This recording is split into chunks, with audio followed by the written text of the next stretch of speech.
All right, to continue with our line art jumble, we're doing our favorite cartoons, right?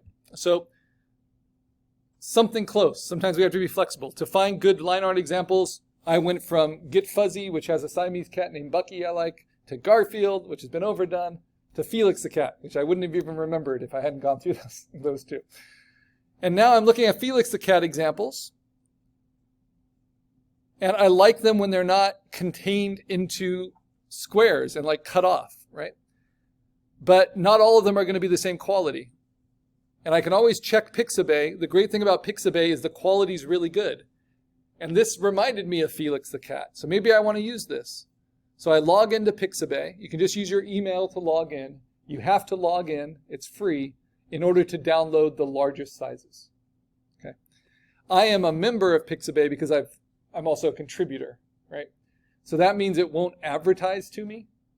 What you have to be careful of is if you're not, there's going to give you a row of stock images first in your search bar that look like they're Pixabay ones, but those are for sale stock images, and you don't want those. You just have to go past that row into the Pixabay results. It's the same tool for everybody. It's just whether it advertises stock images to you or not. So I'm going to say free download, and I'm just going to take the largest raster format one. That's not a vector, and I'm going to download it. Now, when you download from a site like this, you don't have the option of just dragging it onto your desktop. It downloads. I like to use Chrome because it shows you what's downloading. And it's going to go into your downloads folder. And then I'm going to drag it from there just onto my desktop. Your desktops are dark. They're standardized dark like a chalkboard. So think of it like this is your drafting table in your art cubicle. And this is like a dark chalkboard where you can see documents really easily. During the class period, we put all our work there that we're working on. At the end of class, we organize it together into a folder. We put that folder into documents. And we'll do that at the end of the end of this class period. So that's taking something from Pixabay. I think that's really the only one I want from Pixabay. From Google image search, I can't trust that they're good quality just by looking at the thumbnails. And I should not do this. This is the easy mistake. It makes sense. It's like, oh, I want that image. Drag and drop it. There it is. The problem is this is a thumbnail. So if I actually open it up and look at its size, it's not 1,000 pixels. Instead, its pixel dimensions are 267 by 189, which means as a grid of pixels, that's pretty limited, right? So how do you not grab the thumbnail? You never save from this page. You just search from this page. This is a directory.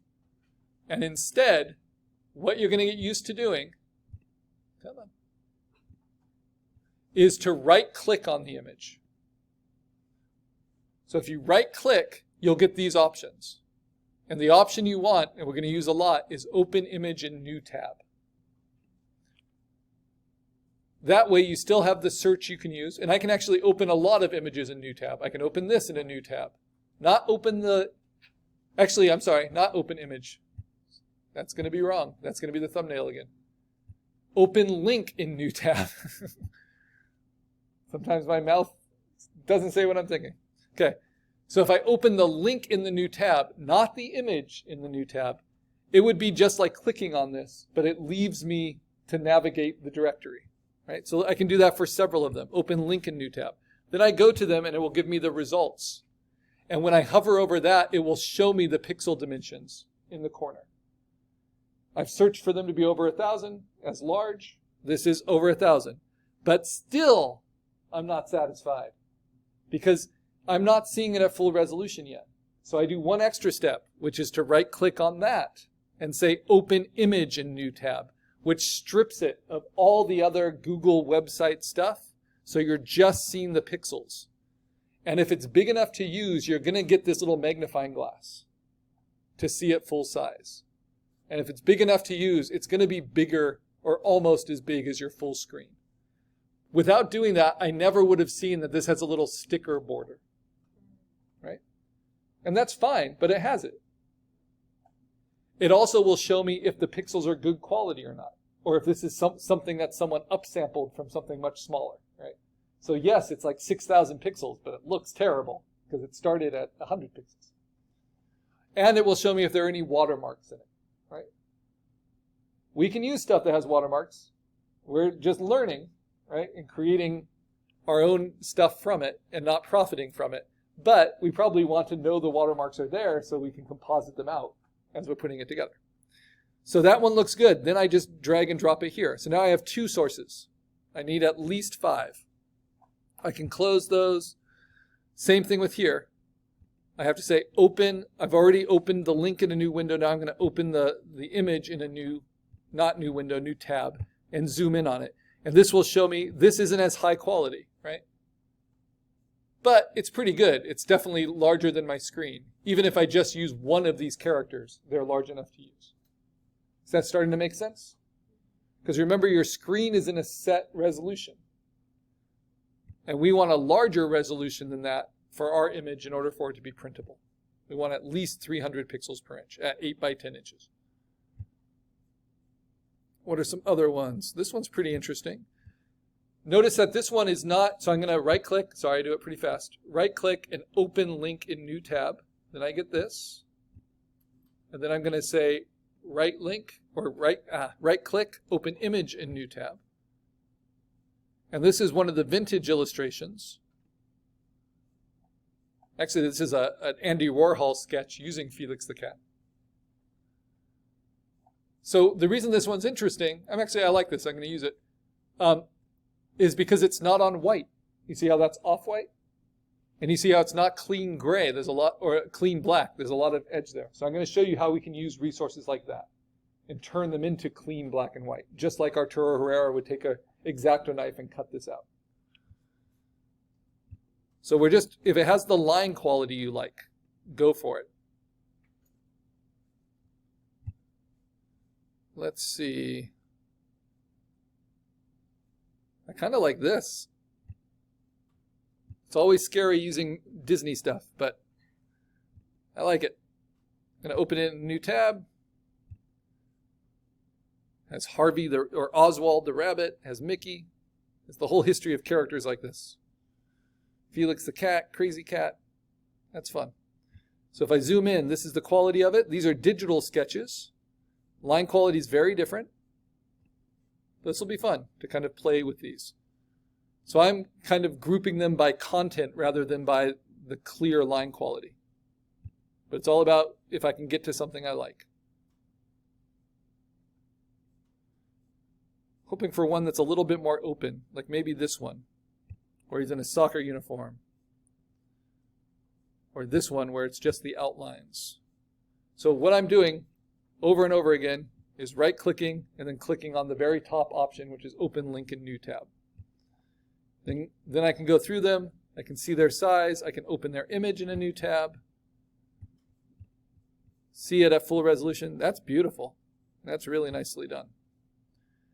And this is actually scanned ink work, and I can tell because there's different qualities of black. The projector makes that hard to tell, but on my screen I can tell that. So this is just a really high resolution scan of hand inking. Beautiful line art. Look at that cleat. Ah, chef's kiss. Next one, pencil sketch. Can we use something like a pencil sketch? So I don't want to open the link in a new tab. If you open the link in the new tab from this, you'll get to whatever website it's sourced from. In this case, some sort of chat. So instead you want to say open the image, and that will strip all the other stuff away so you're just seeing the pixels. Yeah, this is nice. I like it. All right, I said 6 to 10 images. What do I have? I have 1, 2, 3, 4, 5, 6, 7. Sometimes the images will not be usable.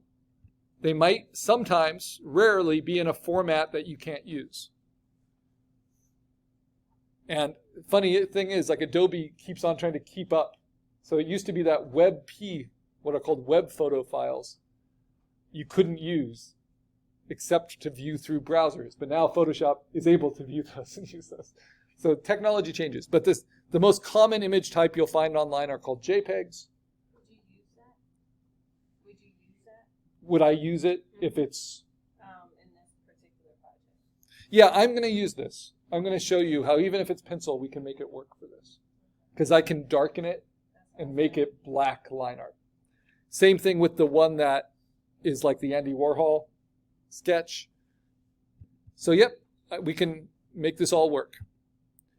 Now I've got more than 5, so I can get started. I might as well leave this up, but I'm going to minimize with the little yellow minus because I don't need a browser anymore. Now, and you can follow the directions that are in the exercise, but we're going to open up, well, a clean browser, and we're going to go to Photopea. So I'm going to say new window. I could also do this in Adobe Photoshop, but then I would have to log out of whatever Adobe account it's logged into, log into an Adobe account that I create, and then make sure to log out of that Adobe account at the end. So instead of that headache, we're going to use some freeware for this. So I type in Photopea. It's also linked in the assignment. This is a public, available to everyone website. We used it last class. And of the ones that I've chosen, I can double click on any of them and see them more clearly. There needs to be one that I'm absolutely sure I want to use, right? And for that, I'm going to use the one of the guy in the soccer uniform, of Felix playing soccer. I just love this. That's great. Doesn't mean I'm going to use it exactly like that, but that will be the one I start with. So I mark that with a color. How did I mark it with a color? Oh my goodness, I've never done that before. These are projector options. I'm trying to work around them. Okay. In order to use it, I first have to create a space that's the right size. So this will be standard practice when we're making a raster file. You first create your canvas, your raster grid. The raster grid is going to be actually larger than this. I'll put it up on the board. This is what we use for our avatars. It's going to be always a minimum for any of our assignments or exercises. 8 by 10 inches at 300 pixels per inch. Pixels per inch at 300 is standard print resolution, and 8 by 10 is the smallest we'll print anything. So, how do I do that? I'm going to say new project. I'm not going to use any of these preordained tablets. You mentioned Canva earlier. It has lots of preordained tablets. This is trying to keep up with that. If you use any of these preset tablets, you will not get the full functionality available to you through Photopea. But if we start with our own parameters, you will. So new project, we're going to give it a name right away. We're going to give it our name. Just your first name, so we can search for it if it gets lost. And then we're going to give it a description. So this is exercise number 1, Felix Cat Jumble. Do please get into the habit of putting your name into your files. Then I am going to change the width measurement for the width and height to inches. And I'm going to make it 8 inches wide by 10 inches tall. And then it says DPI, but what that means is pixels per inch. And I guess it doesn't matter that they use DPI, which stands for dots per inch, which is a printer thing. Just make sure it's not on centimeters per pixel, right? Because that's a very different thing. Centimeter is a lot smaller than an inch. You want pixels per inch. And we're going to set this, the minimum to be 300. My studio resolution that I always create things is 350. It's always good to work a little bit above the required minimum so that if you wanted to enlarge your work, it would still print well. So 350. So when I do editorial cartoons for newspapers, they're usually a 5 by 7 inch cartoon space. I always give them at least that size and at least 350 pixels per inch, even though newspapers print at only 150 dots per inch. And that gives them a lot of flexibility to fit it into the layout. Okay, now, be sure you know where Photopea is. That's why I tried to do a clean window where I don't have a lot of distractions. Where it says File, that is the upper left-hand corner of Photopea. That is where we save our work. We have our tools here. Within this space, it is just like Photoshop.